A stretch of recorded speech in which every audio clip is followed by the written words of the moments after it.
जनसंवाद खबर में आपका स्वागत। घोसी के करहरा में लकड़ी के पेड़ काटने को लेकर हुई मारपीट, महिला हुई घायल। दरअसल मामला घोसी थाना क्षेत्र के करहरा गांव का है, जहां लकड़ी काटने को लेकर हुए विवाद में ललिता देवी नामक महिला को मार पीट कर घायल कर दिया। घायल महिला को ग्रामीणों ने इलाज को लेकर घोसी पीएचसी में भर्ती कराया, जहां उसकी हालत खतरे से बाहर बताई गई है। इस सिलसिले में पीड़ित महिला का बताना है कि उसके देवर के द्वारा लकड़ी काटने को लेकर जबरन मारपीट की गई, जिसमें वह घायल हो गई। ये आपके साथ कैसे मारपीट हुआ है? कौन किया है मारपीट? ज्यादा मारपीट कर रहे सर। किस लिए? क्या हुआ है? लकड़ी के लिए सर मारपीट कर रहे।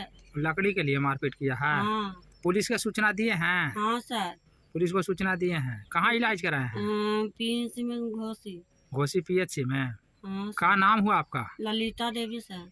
घर? करहारा। ठीक।